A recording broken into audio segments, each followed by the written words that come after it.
What's up, everyone? Welcome to Couch Coaches. Oh, tonight we have got a great show for you. We've got a lot to talk about. There's so much going on in the NRL world, as how Richard describes it. But first things first, I'm your host John Ozeron, and I'm joined by my co-host Richard, the bandwagon conductor Laddie. Bro, how are you still feeling after that game on Sunday night? Yeah, kia ora, John. Bloody just over the moon about that, you know. I mean, it's a win against the Tigers, so I'm not going to get too excited. But I think it was there's just some good moments. There was some good standouts from a few players and playing through some adversity. I had a wee look before. Apparently, it's only the fifth time in history we've won 3 of our last 4 games in a season. So take what you will of that. But yeah, it's good to get 3 games. Not often. The Panthers lost 3 games in a row for the first time in about 2019. So maybe the Warriors and the Panthers have reversed their fortunes and will go on to win the next 3 or 4 premierships. That's what I'm dreaming at the moment. Yeah, well, let's hope you're correct, because honestly, that would be awesome. But I do get what you're saying, is that yeah, it was against the Tigers, and we've got to give them some credit. They were so much better than they've been in the past few seasons, and obviously that's with the impact of Jerome Luai, it makes a big difference in that side, and Terrell May as well. So some standout players there, but they did an awesome job, and um, it's quite interesting you say that, because all of a sudden, we won 3 in a row. Awesome. But, there are a lot of Warriors fans up there going on about now how this is our year, this is our year. But I just still think we should just chill a bit, chill. Yes, 3 in a row. Loving it. Yeah. I've already booked my flights to Sydney for Yeah, I know you October, have. I so know you you know. have. I was gonna say you're one of those ones, haven't you? You're one of those ones that are doing that. I'll be there, bro. Don't you worry. You'll be there with me, I'm sure. Oh, I've already started a savings account, mate, just in case, just in case. But yeah, no, like, look, there's a lot to talk about in that game. I mean, before we get into the analysis of the game, just it's been an interesting last couple of days. Looking at social media, etc. There's a West Tigers supporters club, and the way they're having a bit of a whinge. Kind of sounds like a bit of like us sometimes when we after a ref has made some few blunders in our games, but they're going at the ref at the moment, saying that they favoured us and not them, and saying that they were robbed. But to be honest, you can't really be robbed of a game if you're in a draw. You weren't ahead. They were ahead of us at some points during the game, but not towards the end when we actually became even with them, and then we won through the penalty. Did you think it was a penalty? Did you think Chance was milking, as a lot of people are claiming that he did? I mean, whether he milks it or not, like the shoulder hit his head. Yeah, exactly. That's quite clear. That's a penalty. Like I mean, like I did the exact same in that situation. Like it's gonna hurt for starters, but like Yeah, I mean, it looked like there was a clear contact there, shoulder to the head. And what were they crying about? Luai. They've come out and said that Luai should have been sent off, but he didn't get exactly. sent off. Kossi had to go off for HIA, which he fortunately passed. But that, where he can come back on for 50, I think it was about 17 minutes that he was off the field, and that changed our whole tactics of who was playing where, and so yeah. I mean, I mean, it's shoulder to the head, whether you like it or not, whether you think you're watching football or rugby league. That's the rules, and we're going to see it this week. The referees have sort of come out and been pretty clear about the fact that there was some mistakes made last week. There was 4 players that probably should have been sent off that weren't. Yeah. With Jerome Luai being one of them, and probably a good time to be having the bye for the Warriors, because we might save if a suspension or two that might come from this weekend. I don't know if you remember from Magic Round a few years ago, where they sort of did a similar sort of crackdown on high tackles, and there was about 14 players sent off on one weekend of footy. Yeah. So we'll see what happens But this weekend. But no, I got no problem with that being a penalty. I mean, yeah, I'm sure I'd say that if I was on the other side of it as well. yeah. No, neither do I. I don't think Chance was milking it, but like I said, I'm just saying these are West Tigers supporters, so you expect them to be having a bit of a sook about it, but for me, it's just like a lot of them are like saying, "Oh, we were robbed, mate." To be robbed is that you were winning, and then all of a sudden something happened where you lost the lead in the last minute. You weren't winning when the Warriors won. They were even Stevens at the time, so yes, they were Yeah. ahead at some points of the game, but that's just some points of the game. So there's just a lot of rubbish. I don't know what they're crying about, but. Going just back quickly on the high tackle situation, with the NRL, are cracking down on all this now, where they're saying any shoulder to the head, any contact to the head, in a tackle, is going to be an instant sin bin, do you think that's going to ruin the game? Because sometimes, like you said, there was that instance where there were so many sin bins, and it just gives one side a big advantage, over another. And do you think they need to crack down on it this hard, or do they just need to be just a little bit more consistent? Like, because if now that they're making that their rule, the bunker is going to have an eagle eye on every single little bit of contact to the head. It could be just the slightest of contact, but because it's contact to the head, it'll still be considered a sin bin. So, do you think it's going to ruin the game a little bit? Just the flow of the game. I mean, definitely for a week or two, you imagine. Like I imagine that, yeah, you're right. This weekend's going to be pretty closely monitored. Yeah.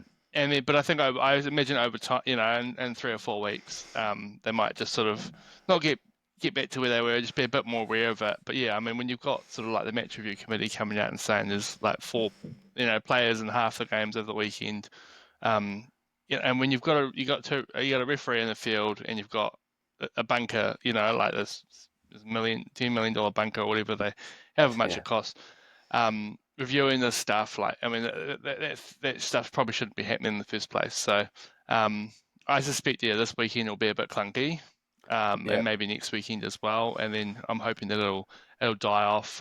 But when it comes down to it, I mean, players safety's first, and we're hearing too many stories of guys retiring and sort of having all these Dementia and all that sort of thing. oh So, yeah, all these yeah. issues from sort of un untreated or whatever sort of concussions. So the NRL are doing what they can to protect the players, and so yeah. But I think you're right. I think this weekend there'll be a little bit of clunkiness to the weekend. Yeah. Well, you see it in rugby. You know what I mean? In Super Rugby, they don't call it the bunker, but they're Ammo. always watching. Yeah, the TMO. They're always watching every single thing, and the referee will be playing on, and then all of a sudden, the TMO will be like, go back, this happened, and they're watching every single thing, and it stops the flow of the game, and it just ruins the game a bit. So I'm not saying that what they're pointing out is not warranted. Sometimes it is warranted because there was a bit of there's foul play involved, etc. But sometimes there are some hits that are not as bad as others and accidental. There's mitigation, there's mitigation factors in there. But the thing is, I don't know if there's going to be mitigation factors anymore, considering that they're saying any contact to the head is a sin bin. So I just really hope that they've really thought this through properly in making it, it's not going to just ruin the game where every single contact in there. It's a contact sport. Sometimes these things happen Yeah. accidentally as well. So you just don't want it to be ruined by by something that's accidental. I know a hit to the head is nothing pleasurable. I've felt that before in the game as well when I was in my younger days. But yeah, it's part of the game. It's part of the game. So I just really hope it doesn't ruin what is a fantastic game, which on Sunday night was an amazing game between the Warriors and Tigers. Very entertaining, hard on the mouth stuff, mate. Are you still recovering from that? Because there was a lot of moments that there were a lot of positives to take in from that game, but there were a lot of things that you were like, what the heck are the Warriors doing here? They let in some really easy tries against the Tigers. The Tigers, some of the tries that they scored were just really too easy. And yeah, I thought our defense was really good, up until this game. But yeah. So what are your overall thoughts about this game, mate? Because it was a great game to watch. Just yeah, hard to mouth stuff. Yeah. Or where do you start? I think Yeah, I know that I'm sure you'll talk about it. I'll just touch on it quickly. I'm sure you'll talk about it when I ask you what your thoughts are. There's yeah. still some questions over the fifth tackle, the plays on the fifth tackle and the kicking and the Frustrating. bombs and the lack of chasing there. So Yeah. I don't know. We've won 3 games in a row, so maybe it's all part of the plan just to keep the boys fresh when they've got the ball. But I was having a look through the stats for the game, and the Warriors they dominated a lot of the attacking stats really. More runs, more running meters, more post contact meters, more line breaks, more tackle breaks. Yeah. The average set distance was 47 meters as opposed to 38 for the Tigers. Kick return meters 206 to 77. So as far as the stats went, I think we were the better team for a lot of the game. But I think as you alluded, like the defense just just let us down in a few moments. And every time we sort of looked like we were, you know, getting edging ahead, we just sort of, fall asleep.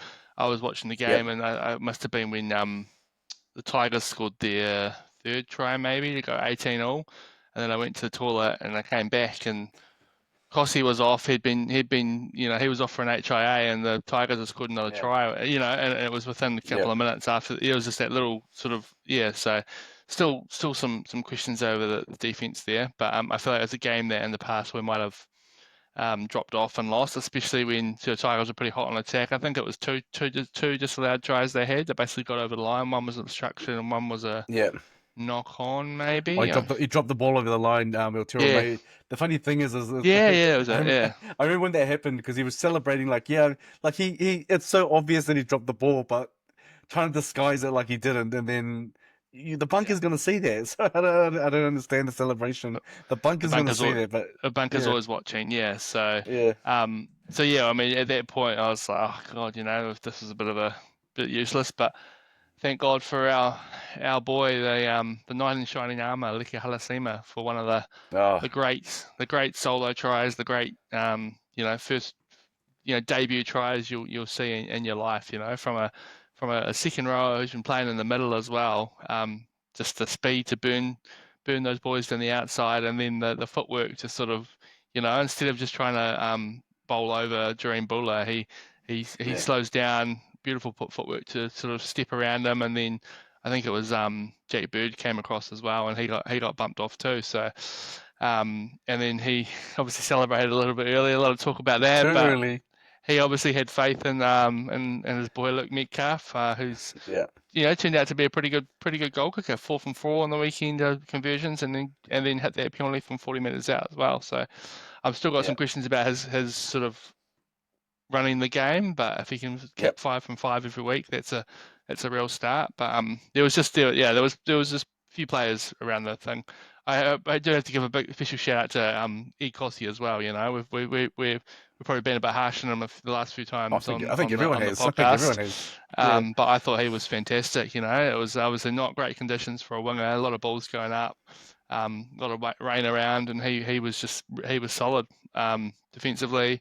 I don't think he yeah, dropped the ball once. There's one little mistake he made, I think, but on the whole, yeah, just brilliant, solid game from him. So yeah. nice to know we've Nah, sort of still got that depth there when our sort of outside backs start to dwindle. but yeah, it's good for him. Good for him because I think he needed that because I'm sure like his previous performances and when you're in the public eye and especially in the public eye of Warriors fans, you're going to see that sort of backlash. You're going to see that criticism. It must not be easy. It must not be easy. So I'm glad. It's good for him. It's good. It's going to give him that confidence boost going into another game, which is probably going to happen if Roger's still out. And if I don't know when Rocco Berry will be back with his little minor hamstring injury. Can't catch a break, can he, old Rocco? Yeah. Just he's been injured for a while. Comes back to New South Wales Cup. Just takes it apart there, and then all of a sudden he's being named to start again in the first grade side. Then boom, out again. So it's just feel sorry for the dude. He just can't catch a break. But going back to Halasima, that was a like you said, that was a beautiful try. It was a beautiful try, and when you got a forward, then it shows the whole modern day athlete thing, right? Where we got forwards there who are big and athletic, who can run through the middle, make those meters up the middle, but also they've got the pace to burn as well on the side like he did. And yeah, I mean, celebrated a little bit too early, and should have gone, should have been a bit more aware about where he's dotting the ball down. But hey, like you said, Luke Metcalf slotted the ball over, so Wasn't in the all corner, good, and a yeah. few people overreacting a bit about it. It wasn't like it was in the corner. Like it was a kick that No, should have no. been taken. But with Yeah, but it's, he paced himself from when he bet the two, Jack Bird and the other winger. yeah, He sort of just jogged in, and he just jogged in, So yeah, so I'm pretty. I mean, if I was a coach, I'd be celebrating, saying yes, he scored the try, but at the same time, we'd be like, saying hey, hey, hey, hey, hey, down the don't do that post. again. It's kind of like like the Michael Witt situation when we beat the Yeah, Storm in the finals a few years Steve back Price, when he yeah. crossed the line and put the ball and then Cam Smith nearly kicked the ball out of his hand, just got it done just before. So despite I understand the celebration and everything, but still, don't do that again. That's a coach killer, that's a bit of a coach killer sort of thing. Just So, just put the but ball down, boy. yep, at the end of the day, he got it down, got the kick over, so no harm was done in the end. But learn from it next time. But no, that was an awesome game. How good was Jackson Ford? How Yeah. good was Jackson Ford? He was amazing. Like, I mean, from the start of the season when we were talking about our predicted team lineups and stuff, I didn't even have him in my 17. I didn't think he was. I just didn't think it's not because I think he's worthy of being there. I just thought there are other players that should be ahead of him. But to be honest, I've become a big fan of the last two rounds. He's been pretty much the perfect sub for when either Mitch Barnett or James Fisher Harris come off. He's like the perfect sub to come on because he's got a lot of energy. He's got a lot of energy. He can stay on for a long time, but he's also making a lot of post tackle meters. I think he made 62 post contact meters in that whole game. He played 38 minutes, 8 tackle breaks as well.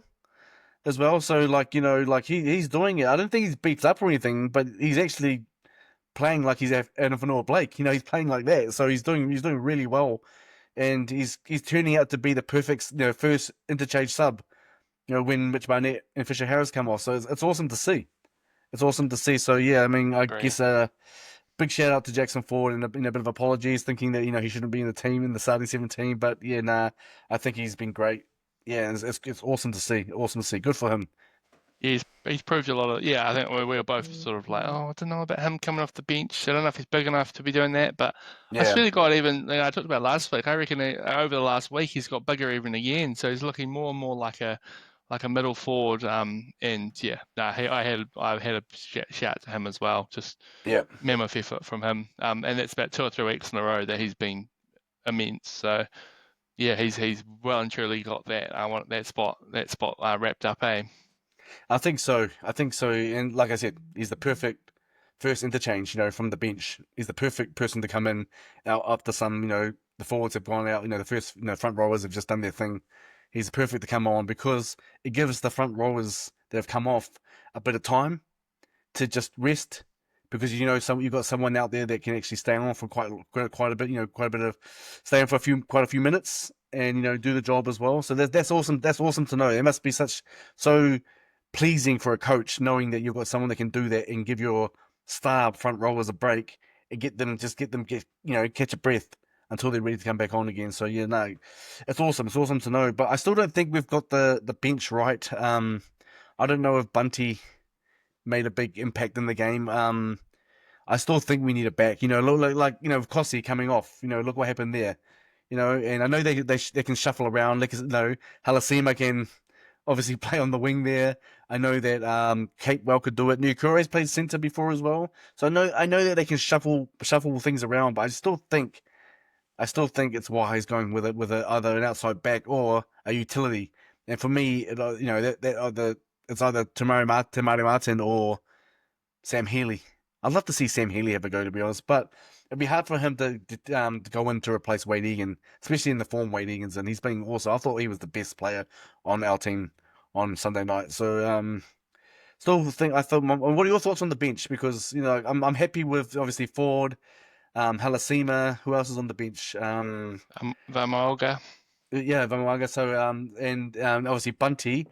I'd prefer to see Tomato Martin or Sam Healy there. I think probably Tomato Martin probably can cover more positions. Yeah, I mean, I was Yeah, calling for Bunty a few weeks ago, just because I wanted to get a genuine middle, with a bit more yep, size. Obviously, Jackson Ford's kind of stepped up since then, and yep, and exactly. and shown that he can fill that role pretty well. So, and I mean, with the way Licker and Valmoga are playing, and the way that the rotations are and the game plan is, I don't think you could really. I think, and Licker's been playing a bit in the middle as well. Yeah, I think they sort of both have been. It's been hard to sort of figure out exactly when who's the right interchanges person, right? happen, who's sort Yeah, of coming on and who's filling what role. yeah. Because it's been pretty seamless the last 2 or 3 weeks after like the first week was shambles, but yeah. yeah, I like to see it given a go. You think about last year, like Freddie Luxett was there pretty much every week, wasn't he? So Yeah, it's not so much to, like to replace Egan, but even look at what the Tigers did. They had obviously Coruscant came off, and they had oh, what's his name, De Silva, the guy who kicked his first NRL goal, and he nails it over from the right sideline. Absolute beauty of a yeah, talent De Silva. So and he came on and played probably 20 minutes in between, around half time, and then Coruscant came on and kept fresh. So you could either play him like that and to keep Egan fresh, but I mean Egan obviously looks like a pretty capable 80-minute hooker, and he's playing, like I mean I feel like last year he really dropped off in form, but this year he's playing amazingly. But then you could still have the option for Egan to, if one of the halves go down, Egan can go in and cover yeah, that, or I mean you could even see Egan sort of defending and at lock, and playing as more like a ball playing yeah, lock sort of thing. He obviously doesn't have the yeah, size of a generic lock, but if you needed to, I reckon you could have him sort of playing that, and then you have the two play the two, which you see sometimes, the two sort of playmakers, the two dummy halves in there. So yeah, but yeah, I think at the moment, I mean, it's not perfect, but you would definitely wouldn't say it's broken. So I'd be surprised to see it, a dramatic change being made to the interchange. I was yeah, gonna say this week, but no, the boys got to buy this week, don't they? So next week. yeah. Well, I mean, I don't know if Andrew Webster's still settled on the 17 yet. He's using what he's got at the moment. Um, um, you mentioned before, the kicking and stuff, and I've been going on about that for a while. And to be honest with you, um, I'm getting more and more frustrated every game. I hope I'm not the only one. I know we've talked about it, and I've said this on our podcast here and stuff. But I'm getting more and more frustrated with the last tackle, kicks, our options, our tactics. It's just frustrating me more and more because it's like you mentioned Luke Metcalf. He kicks. Well, did he kick 6 from 6? Did he kick every single goal last week, or was it 5 from 6? 5 from 5. Oh, 5 from 5. Okay, so Yeah. look, he's got that nailed down, but it's his other areas of his kicking game that is letting him down. It's for example, for me, there's two factors in here. He's either not putting the ball high enough, not giving enough time for the ball chasers to get there, the kick chase to get there in time, giving plenty of time for the opposition to just easily catch the ball and reset again, or he's kicking the ball up high enough, but that doesn't really. I mean, that's just rare, but that's really happening in the first place. But he's kicking it up high, players catching the ball, and we're just waiting for them to catch the ball and tackling. Now, I understand tackling them there and trying to pin them down in their own half, or so within their own 20, trying to keep them down there. But I don't understand the not wanting to attack. I don't understand that. Because I can understand wanting to pin the opposition down on the odd occasion. Sometimes it works. You need to do that sometimes to keep putting pressure on them, but not every single play. Every single play, they're doing this tactic, and it doesn't make sense to me. You've got, for example, I remember the first time Kossi contested for a ball. It was in like after 22 minutes of the game had gone. And I think after that, they only contested the ball maybe like two times throughout the whole game after that. That doesn't make sense. All the other teams contest. All the other teams contest. They don't just wait there. And again, if you're going to use that tactic, yeah, okay, fine, use it on the odd occasion, but don't use it every play because they're using it every play, and I still can't fathom what the reason is behind it. It's not working. Then it's not working. It's not working. So that's the frustrating part for me. I mean, surely I'm not the only one that's feeling this frustration. It just feels like, for example, you look at Lockie Galvin, for example. Where the conditions? He gets the ball, puts a grubber in at the right moment. They score a try. Why couldn't we use those conditions to do the similar things? We're sticking to a tactic, but not adjusting to the conditions.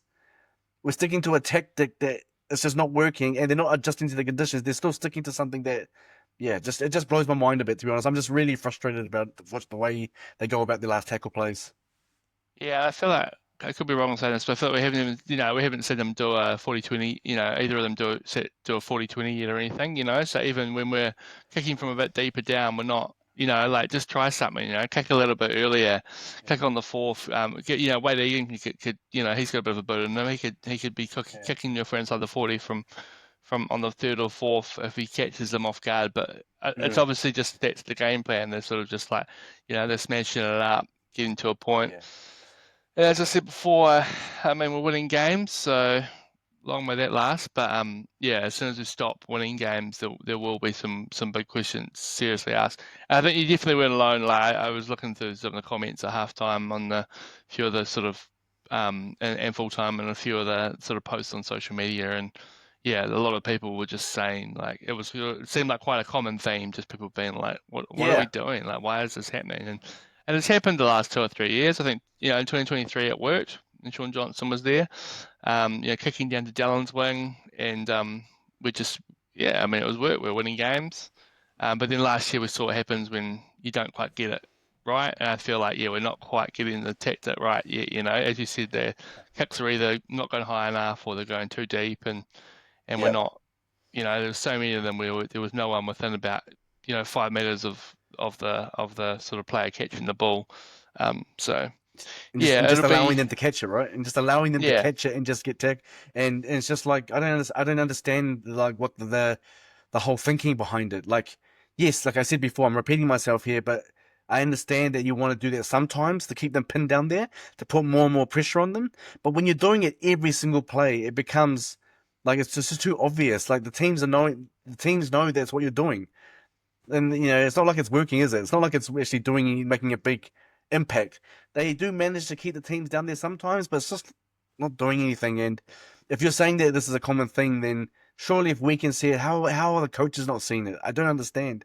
I don't understand. I mean, I'm sure they Yeah, can, I'm sure they're aware of it, but it's, as I said, it's obviously just sort of part of their tactic. Yeah, when you're looking at position and what was it? Territory. Where's territory? Oh, I don't have territory. Just saying if there's a territory stat somewhere, but can't find it. Would have been, yeah, intrigued to see if there was, because I feel like there was a lot of times where they just weren't kicking it from, and they weren't getting any tackles inside our half. So I mean, parts of the tactic are obviously working. I feel like it was for that first sort of 15 minutes or so, like they pretty much didn't have a tackle inside our half, like we were keeping them, which is great. But well then we've got to score though. they was that We've got to put points on. yeah, yeah, yeah, yeah. Yeah, Yeah, and also yeah, and then we were just letting in tries as soon as they sort of got in position. So, but I mean, the Tigers, yeah, shout out to the Tigers team because they look like a much improved team from last year. Obviously, you mentioned Galvin before. Luai is looking great. Dream Bullers are a real talent down the back, and Coruscant. So they've got a incredibly good spine, and Terrell May's been one of the probably the signing of the year almost. He's putting up some huge numbers. So he was the yeah. VB hard-earned player of the player of the round. Scored over 100 VB hard-earned points, whatever the hell that means. But yeah. I'm So Eddie John show I'll you. be I'll be intrigued to see how the Tigers go and whether they can kind of keep up. I think yeah, like I said, I sort of joked before like it's just winning it's the Tigers, but yeah, it is a good Tigers team and they've come off a couple of good wins and and I think they seem like a pretty smart team, because they were playing the conditions. Even at the end there, they sort of had all these tactics, but then they just, there was one that kick Luai did beautiful little chip through from their own 20, and Yeah, out to I think there was Toe around the wing, and then he just tried to boot it forward and it went out, and then Taruva sort of made a break and Chance made a great tackle yeah, down the other side on the next play, and then there was no one there to at dummy half, and we just jumped through and got the ball. So yeah, I mean, they sort of proved that there's a heap of talent in that team, and they sort of wanted it, but not everyone probably wanted it. I think they just looked like they were absolutely run off their feet by the end of it. But yeah, it was a quick game, and they had a few injuries as well, which didn't help their cause. But yeah. yep, 2 points for the Warriors. They're in the 8 coming into the bye, so we'll come into it'll be 5 rounds gone, and we'll be on 8 points potentially. First equal with the Bulldogs if they can't pull off a win this week. So Yeah, nah, no, you're right. And we're in a good spot. Having that buy, the luxury of the buy and the luxury of the 2 points there. I think we're only on +8 or +6 or +8 on points differential, so we'll remain in the eight. I just don't know if we'll get taken over by other teams if they score more points. But we're in a good spot. We're in a good spot. But honestly, we're saying some things about the last tackle plays, etc. But there's a lot of good positives to take out of the game as well. You can see the body language of the players. They wanted to attack. They wanted to play. They wanted to play. They weren't there just to make meters and just do this, do the standard, go up the middle, kick then we'll defend. They were looking to create stuff, and that was really awesome to see. Um, Defense, I just think they just had a bad defense lapse on the night. We led them to just some simple tries and stuff that I'm sure the coach wouldn't have been happy about that. But I think there's a lot of positives to take, but we've got to tighten up that defense because we can't let that happen against some of the bigger teams. Storm, for example. I think the Storm is our first game after the bye. I think that's who we play after the bye. I could be wrong. But you know, you let the Storm do that, they're gonna tear you apart. And Yeah, but in saying that, etc. Storm lost the Dragons though, so Dragons, they're yes, not they're not yeah, but they Dragons played their heart out though. and they've got the Seagulls this week, which is always always a good game. Dating back to the Battle of Brookvale and some of those, grand finals of the Yeah, late 2000s, early 2010s. So, but yeah, I mean, we all know about our record against the Storm, so this hopefully will be yeah, yeah. we'll take it. But should we give out some Delhi oh, Uh, what am I talking about? Some Yeah. Wally M points. Yeah, mate. I can start if you want me to. Yeah, mate, go for gold. Yeah, well, my 3 points goes to Wade Egan. I just thought his control of the ruck was really awesome, awesome in defense, and also just his, I love his no look pass that he was doing, and it paid off a lot in this game. He was getting a lot of short passes out there, and the runner that was catching the ball was making those meters, and it made it easier for him to also control that ruck speed where he would take runs as well. And it also led to that amazing try where he picked up the ball, goes through the middle, gives it up to Harris Tavita, and Harris Tavita's on the inside to Luke Metcalf. So that was an amazing try.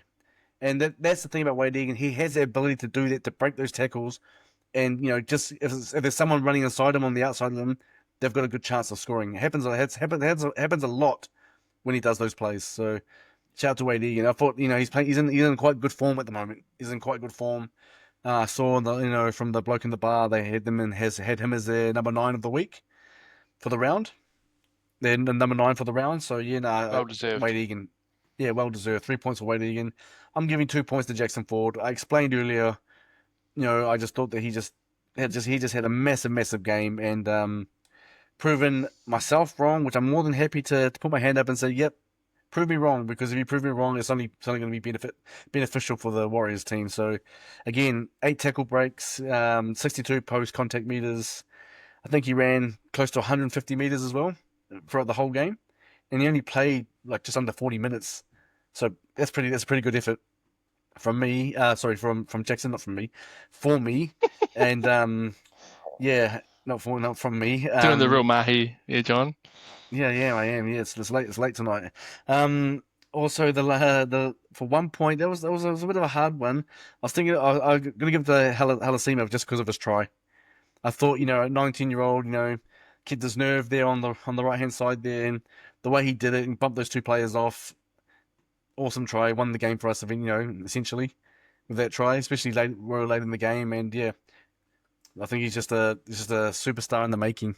Some of those young guys are superstars in the making. Just hopefully the Warriors can keep them, because this is what happens with Mm. Warriors players. They easily get lured overseas because of the money and also the the proposition to play in a certain team. For example, if they went to the Broncos or the Storm or the Roosters, you know what I mean?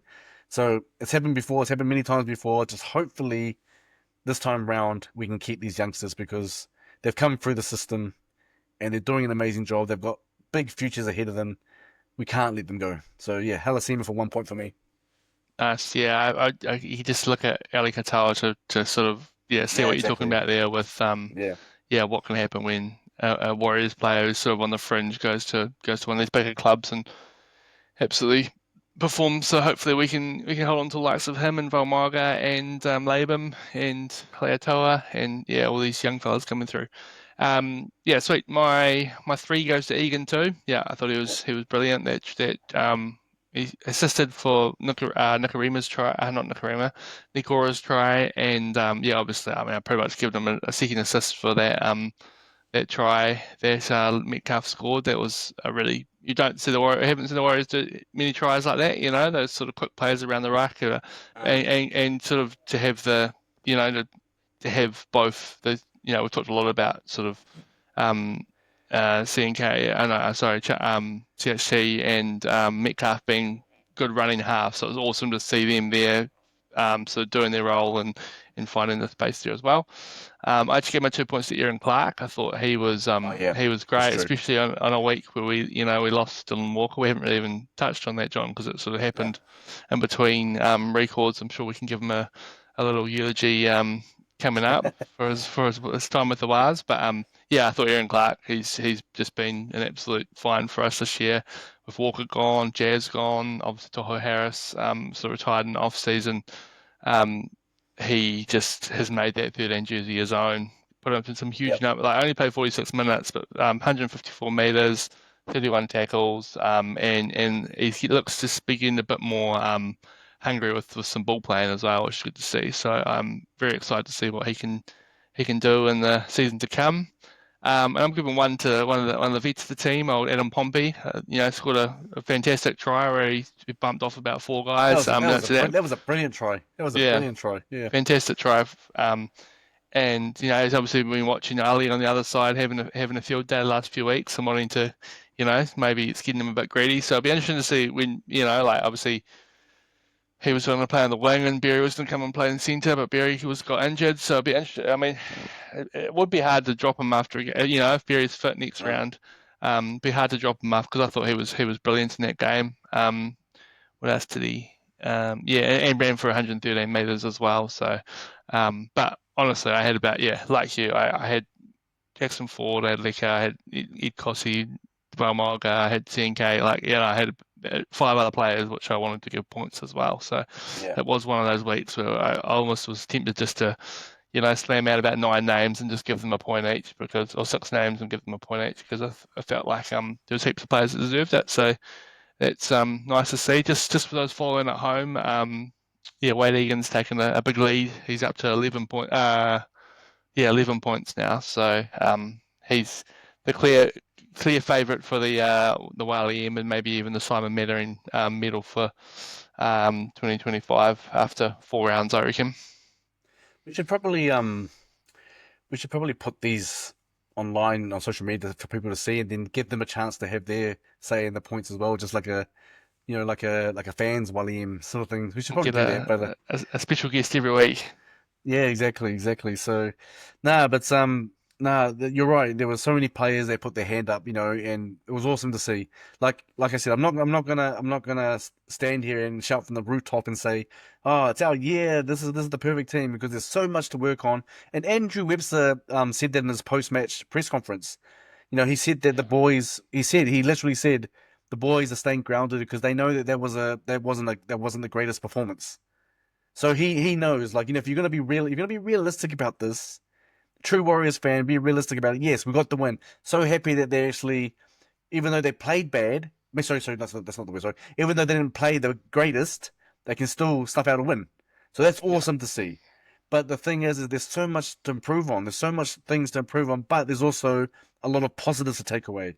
So it's a bit of a 50-50 one for me. You know what I mean? A lot of things that they need to work on, but it was great to see them have some moments there where they were just showing their capability or what they can do. They just need to now make it an 80-minute thing rather than just like a 40-50 minute thing. Mm, So a lot of things, a lot agree. of positives to take away, and I'm glad that Webster said that. So the boys are remaining grounded because they know they got away with one there because they wasn't the greatest performance. He said that, so that's coming from the coach himself. So I totally 100% agree. I think most realistic Warriors fans would say the same thing. And I was when I was thinking about, for example, my hot take, I honestly just I don't I couldn't think I couldn't get past the kicking. I know I've already talked about it. We've already spoken about this. I won't go further into detail too much about it. It's just frustrating to me that you can't win games on a last tackle kicking play that doesn't do anything. Like except for maybe possibly keeping the opposition pinned in their own 20 for their last tackle kick to go, then you take it on 50. Then what are you supposed to do? Because if you don't score a try on that one set there, putting the bottom up again, and it just repeats itself again. There's nothing coming from it, so it doesn't make sense.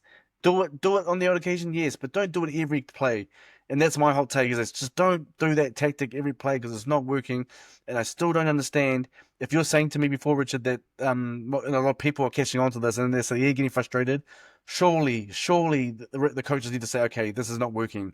This is not working. Let's go back to the drawing board. Let's figure out something else. Let's put some grubbers in. Let's get some grubbers in and get another six again. Instead of actually them keeping them pinned down and working our asses off to get them, defending to keep them down there. Why don't we get another six again and let them kick? We get the ball and attack again, and let's get some points. Well, give So us a little chip and chase as well. I yeah, love the odd chip and yeah, chase. exactly. So do Let's something mix it different. up. It's too obvious, right? It's too repetitive. It's like me talking about this. It's too repetitive. It's just yeah, it's just too We've repetitive heard it a and little before, John. Yeah, as I said, yeah. I had a feeling you'd be bringing it up this week after But it's some of the just correspondence we've had in the last few days. yeah, but I don't be surprised if you hear from me again because they haven't changed their tactic since last year or even 2023, and although it may have worked sometimes in 2023, it didn't always work. And I think Dallin, for example, he's confident under the high ball, so he'd probably be asking for the ball to be given to him. But yeah, that's just my frustration about that. It's just the last tackle plays. I think they need to sort that out because that's even the commentators were saying it as well. Did you hear the commentators talking about it as well during the Yeah. game, saying that they said that the Warriors are not, their last tackle plays were a bit funny. They didn't say those exact words, but they were getting along those lines. Yeah, yeah. Every time blocker starts talking, I just kind of I switch off for a wee bit though. But yeah, that rings a bell. Yeah, no, you're right. I mean, I think most people do switch off when blockers or talks in, Yeah. but the truth of the matter is that it's correct. The last tackle plays are frustrating, and I know that surely I must be not the only one. But anyway, I'll leave it at that because I've already spoken too much about this. Um, do you have for us something that you have spoken to ChatGPT about, our good friend ChatGPT? I do. Yes. So there's been a bit of talk. Online about apparently there's a big New Zealand Warriors signing, coming up. But for those who follow us on Facebook, we put a little April Fool's gag today, and I put a little picture of Joey Mano up and saying, Warriors have signed a 5-year deal, $5 million. So if you still think that's true, I'm just here to break it to you that it's not. It was a little April Fool's gag, but there was a few people saying, "Oh yeah, imagine what if?" So I thought I'd ask, yeah, if the New Zealand Warriors were to make a big signing, who should they target as a marquee player?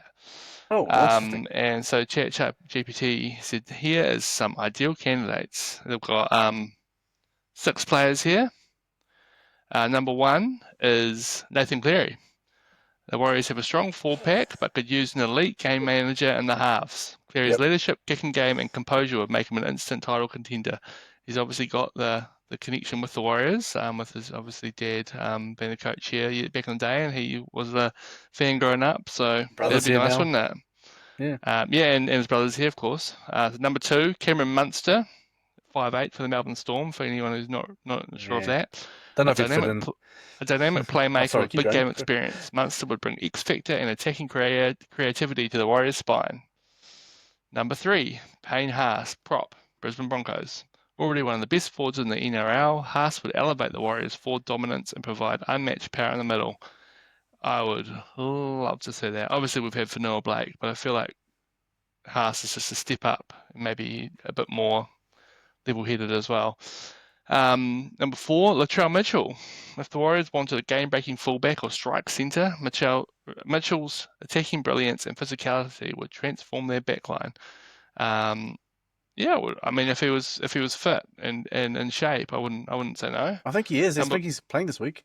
yeah, that's what I mean, yeah, yeah. Hmm. But I mean, he's often out of shape and often unfit. Yep. Like often injured. Yep. Number 5, Joseph Manu. Here you go. A Oh, proud Kiwi, Manu would be a perfect fit for the Warriors, offering world-class versatility, strong defence, and attacking flair. And then number 6, Dylan Edwards, fullback for the Penrith Panthers. If the Warriors sought a workhorse fullback with elite positioning and support play, Edwards would be an incredible signing. Would you want the yep. Warriors to focus on improving their spine, full pack, or outside backs? I'm not gonna follow that through, but yeah, that's the Yeah. sort of six players that they've suggested. There's a few I probably wouldn't say no to any of those six. Safe to say. No, no. I mean, I was actually thinking. I was saying it to you earlier. I know we put you put the whole April Fool's thing about Joey Manu, but with all the rumors that are going around at the moment about the Warriors are on the brink of signing a big marquee player, imagine if it was him. We were like, oh, yeah, we knew first. No surprise, it wasn't an April Fool's joke. We'll reshare that post. Yeah. Yeah, yeah, exactly. See, we told you so.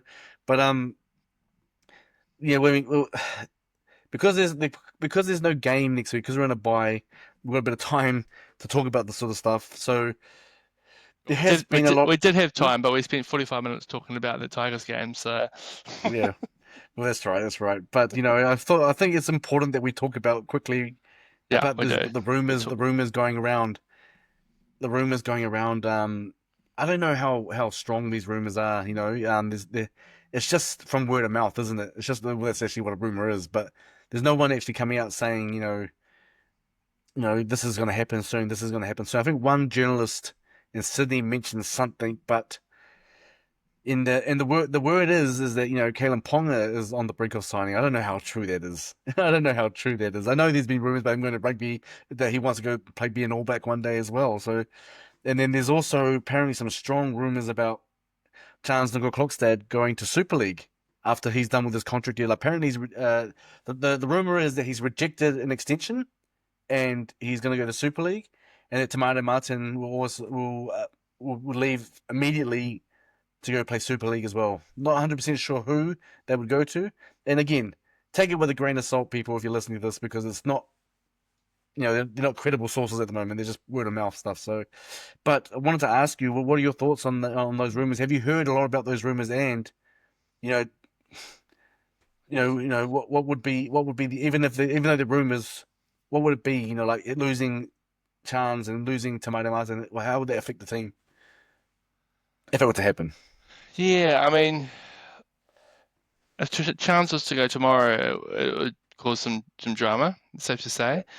We obviously, I mean, we've talked about it. We've got a couple of guys in the wings who can play fullback if Chance wasn't there. But yeah, his form the last 2 weeks has been fantastic. I think he was one of the best on the park against the Roosters, and then last week again in the wet, he just sort of proved his value. So I mean, he it means a lot to that team. Brings a lot.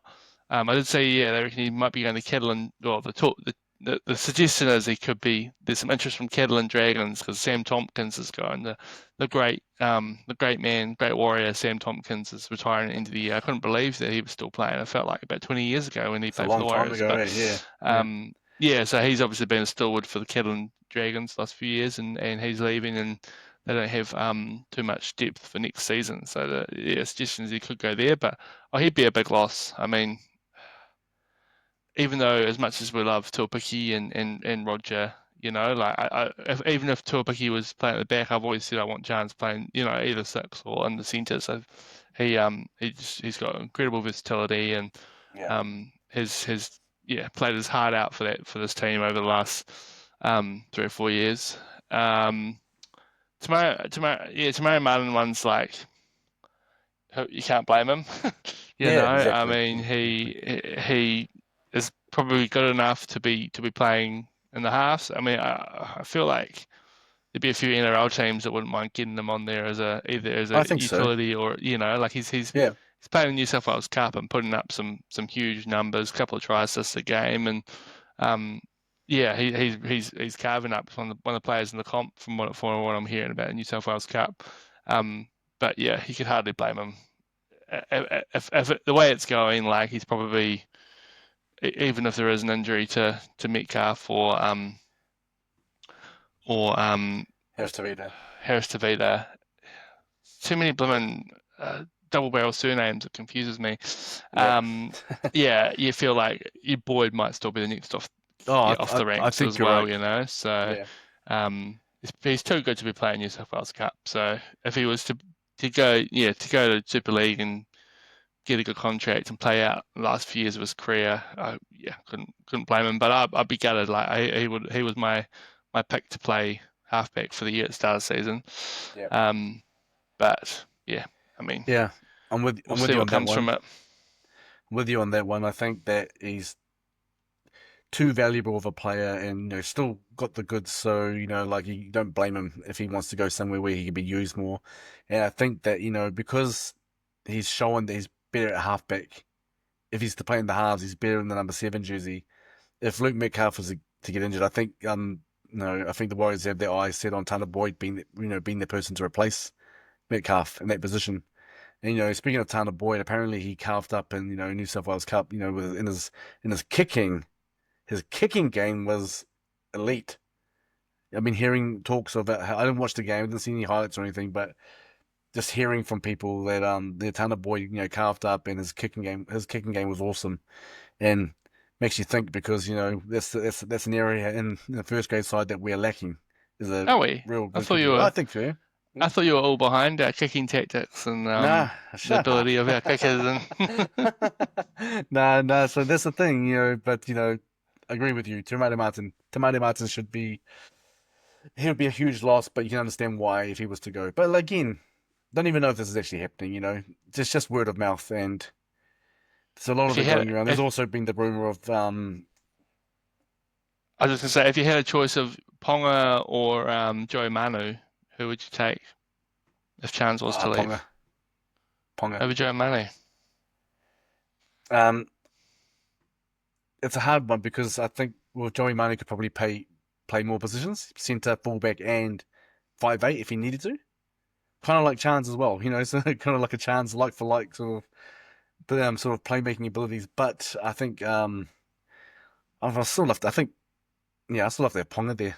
I can imagine Ponga being in the Warriors jersey and doing really well. I'd get him into the Kiwis too. Yeah, true. He hasn't played for Australia yet, technically, so yeah, why not?